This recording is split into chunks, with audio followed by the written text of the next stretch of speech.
So I was thinking we wrap up today's episode by just looking at some of the comments that people left for us in our last Jimmy Dore video.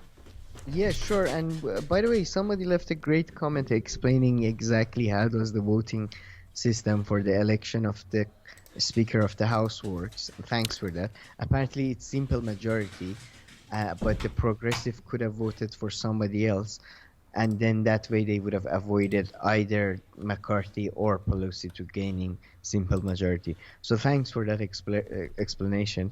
And yeah, I forgot the name, the handle of the user, because it was a bit hard for me. But again, thanks for everybody. Just we should do more of our homework, to be honest. But yeah, whenever we don't, please help. Yeah, no, 100%. So it's by Ewald Bracco, and he shared pretty much sources with us and everything, explaining how it would have gone. Yeah, that was great. The PDF for the frequently asked question and all that. Thanks so much. Very nice and concise PDF too. I was like, okay. It was like 3 pages, quick answers, really, really good. Okay, someone else just posted this. I hadn't even seen this one. They're like a channel named Spar&Brawl that is concerned with tone. Not a very compelling start, fellas. Hey, he has a point. And honestly, they've kind of, since last week, I've been more, I mean, not that I had a problem with his tone really that much. You were just saying a bit that someone always shouting is maybe you think that it's not always productive, but no, I don't even mind. Touche it's there. Productive. No, it's productive. It's just I can't listen to it for a long time. I get annoyed. No. But yeah, fair point though. I really didn't think about that. The name does invite some challenge. So yeah, fair enough. No, fair enough. Totally true. Christian Cafiero. In a very kind way. Yeah. In a Jesus way. But I mean, honestly, his anger right now, this one, I'm completely fine with listening because it's not so crazy. When Bernie Sanders dropped out, during that time, it was unreal. Like, I remember during that time, I didn't listen to him for a few weeks. I think then it was just a bit hard.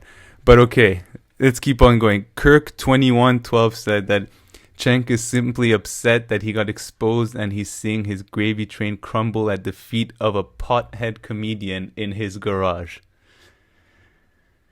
It's a bit harsh, but I think he's still got... I think they disagree on a strategy, and Cenk is somebody who doesn't want to admit he was wrong. So yeah I think that's a bit too much.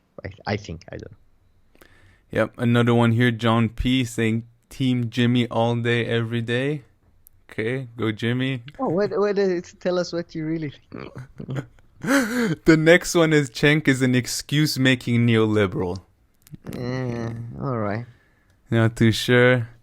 And then there's pretty much this whole comment by IGT about his tone and saying that, if you're not forceful and if you don't make yourself heard. So it says here at the end, I'm Chilean and haven't seen a policy taken that were positive to the people without protests, public displays of anger. And he specifies non-violent means are valid tools. And no, that's definitely true. Yeah, I completely agree with that. And that's what I mean by, I think it's definitely productive. It's just something I can't deal with easily. But yeah, it's definitely far more productive than asking nicely, for sure.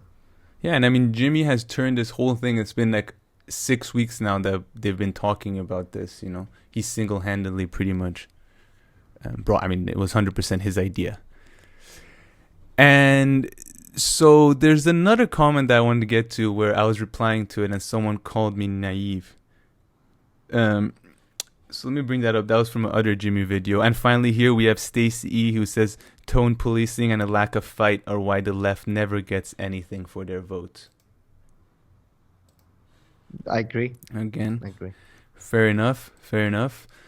Okay, let's get... Wow, okay, some other comments here. So this one I found interesting. So again, they started talking about the 20 million that they've raised and all that. And someone was saying that if this came from an investment company, so this wasn't given as a donation. So usually if you receive 20 million, right, pretty much then if you, let's say, evaluate your company at $20 million, that means you've usually given 100% of ownership of your company to that, Oh yeah, to yeah, I those read that investors. comment.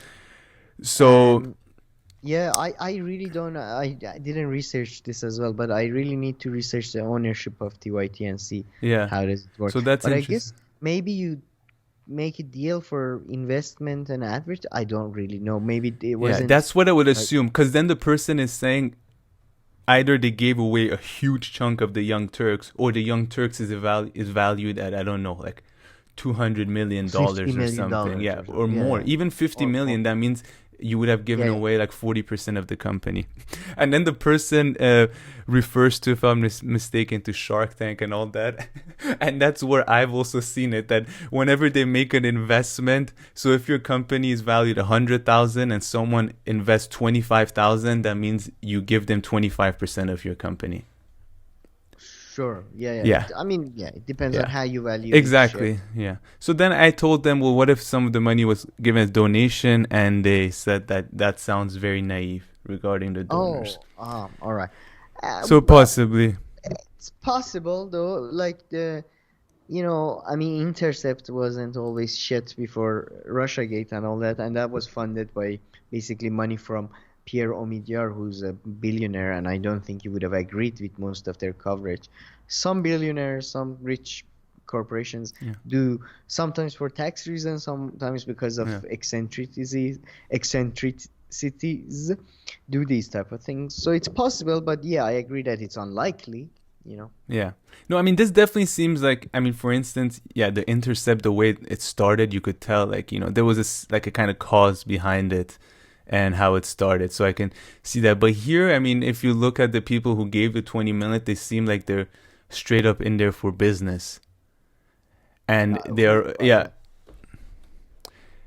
So I'm just gonna find one thing. Okay. So, and just to wrap this up, so we kept on talking about, is it true that they got 20 million from the Clintons and blah blah blah. So from what I understand, that comes from what we've just been talking about. So this Business Insider article is from 2017, and it says that the firm's 3L Capital, Graycroft and E Ventures and W and Crow, whatever, which is led by the business executive and Democratic Party kingmaker Jeffrey Katzenberg.